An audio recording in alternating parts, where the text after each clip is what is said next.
Bismillahirrahmanirrahim. Assalamualaikum warahmatullahi wabarakatuh. Alhamdulillahi wa kafa, wassalatu wassalamu ala rasulihi Muhammadin al-Mustafa wa ala alihi wa ashabihi dhawil wafa wa ala man bihudahu iqtafa, amma ba'd.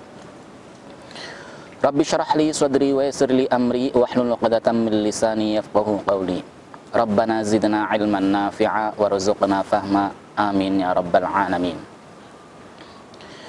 Saudara-saudara sekalian yang dirahmati oleh Allah Subhanahu wa ta'ala, ada banyak sekali nikmat-nikmat yang diberikan oleh Allah Subhanahu wa ta'ala. Salah satu contohnya, sekarang kita masih diberikan nikmat oleh Allah Subhanahu wa ta'ala berupa kesehatan, atau berupa nikmat waktu luang. Dan yang paling besar yang kita rasakan adalah nikmat keimanan. Kita bisa merasakan bagaimana nikmatnya menjalankan ibadah kepada Allah Subhanahu wa ta'ala. Oleh karena itu, saya pribadi mengajak kita semua dan juga diri saya pribadi untuk mensyukuri nikmat-nikmat yang telah Allah berikan ini, yang banyaknya tiada tara. Wa in ta'uddu ni'matallahi la tuhsuha. Jika kita menghitung nikmat-nikmat Allah itu, kita tidak bisa menghitungnya. Saudara-saudara sekalian yang dirahmati oleh Allah Subhanahu wa ta'ala, namun ada kalanya setiap diri kita juga diberikan ujian oleh Allah Subhanahu wa ta'ala, atau bahkan diberikan musibah oleh Allah Subhanahu wa ta'ala. Saya contohkan misalnya, ketika kita diberikan nikmat berupa nikmat kesehatan, kita juga ada kalanya diberikan ujian oleh Allah Subhanahu wa ta'ala, diberikan musibah oleh Allah Subhanahu wa ta'ala, yaitu berupa sakit. Sakit inilah yang menjadi penghilang atau penghancur nikmat yang telah diberikan oleh Allah Subhanahu wa ta'ala.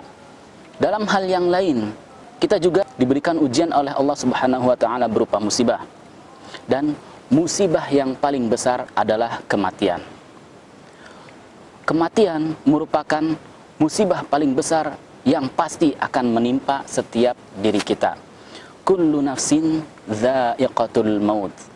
Tiap-tiap yang bernyawa pasti akan merasakan kematian. Saudara-saudara sekalian yang dirahmati oleh Allah Subhanahu wa ta'ala, suatu ketika Rasulullah sedang berada bersama para sahabatnya. Diriwayatkan oleh Al-Bara bin Azib, beliau mengatakan, bainama nahnu namshi ma'an Nabi sallallahu alaihi wasallam idh absara jama'atan minan nas faqal alama ijtama'a haula. Ketika Rasulullah sallallahu alaihi wasallam berjalan bersama para sahabatnya, Rasulullah sallallahu alaihi wasallam melihat sekelompok manusia. Kemudian Rasulullah sallallahu alaihi wasallam bertanya kepada para sahabatnya, untuk apa mereka berkumpul?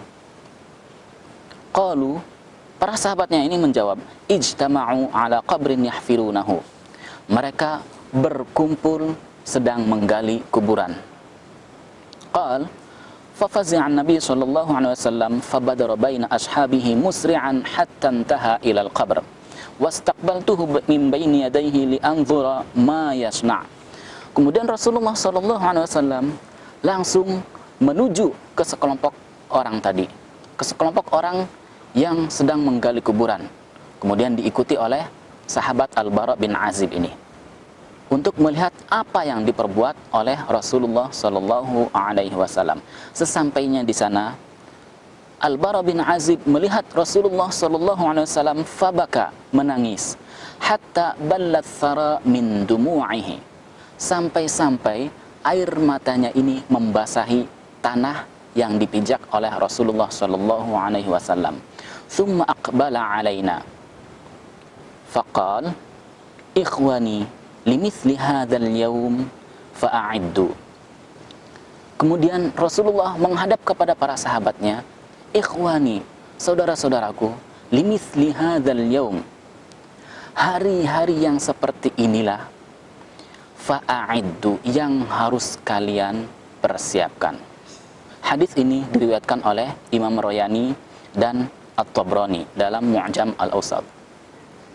Saudara-saudara sekalian yang dirahmati oleh Allah Subhanahu wa taala, Rasulullah sallallahu alaihi wasallam banyak sekali mengingat tentang kematian. Bukan cuma mengingatkan tentang kematian saja, tetapi Rasulullah pun memperingatkan para sahabatnya tentang kematian ini.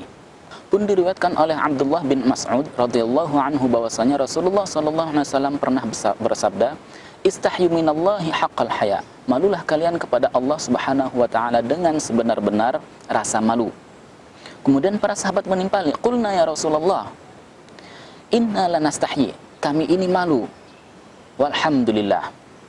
Qal, tetapi Rasulullah sallallahu alaihi wasallam malah menjawab, "Laisa dzak." Bukan seperti itu malu yang dimaksudkan. Walakinnal istihya'a minallah haqqal haya'i an tahfadhar ra'sa wa ma wa'a wal batna wa ma hawa wal tadhkuril mauta wal bila.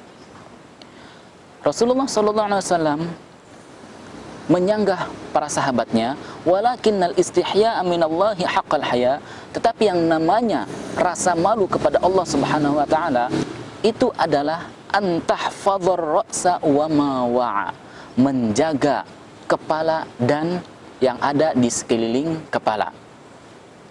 Yang ada di sekeliling kepala adalah mata, kemudian mulut, kemudian telinga. Itu semua wajib dijaga oleh kita sebagai rasa malu kepada Allah Subhanahu wa taala. Begitu juga dengan wal batna wa ma hawa, dan perut dan apa yang ada di sekeliling perut ini. Wal tadhkuril mauta wal bila, dan agar mengingat kematian dan penghancur kenikmatan ini. Mengingat kematian merupakan representasi daripada rasa malu kita kepada Allah Subhanahu wa taala. Ketika kita malu terhadap Allah Subhanahu wa taala, kita akan melaksanakan ibadah kita sebaik mungkin karena kita merasa diawasi oleh Allah Subhanahu wa taala. Ketika kita malu terhadap Allah Subhanahu wa taala, kita akan menjaga perbuatan kita, kita akan menjaga lisan kita. Jangan sampai kita menjadi orang-orang yang digambarkan oleh Allah Subhanahu wa taala dalam surat Fatir. Wa hum yastarikhuna fiha rabbana akhrijna na'mal salihan ghairal ladzi kunna na'mal. Wa hum yastarikhuna fiha, mereka ini yang masuk ke dalam neraka, yastarikhuna fiha, berteriak-teriak meminta kepada Allah Subhanahu wa taala, Rabbana, Tuhan kami, ya Tuhan, akhrijna, keluarkanlah kami, na'mal salihan, agar kami bisa melakukan amalan soleh, ghairal ladzi kunna na'mal. Saudara-saudara sekalian yang dirahmati oleh Allah Subhanahu wa taala, itulah yang bisa saya sampaikan. Saya mohon maaf bila ada kesalahan, dan saya mengajak kepada semuanya, termasuk diri saya pribadi, agar banyak-banyak mengingat kematian. Dengan mengingat kematian inilah kita bisa tahu siapa diri kita, kita bisa tahu siapa Tuhan kita, dan kita bisa menjaga perbuatan dan perkataan kita agar selaras dengan apa yang diperintahkan oleh Allah Subhanahu wa taala. Wassalamualaikum warahmatullahi wabarakatuh.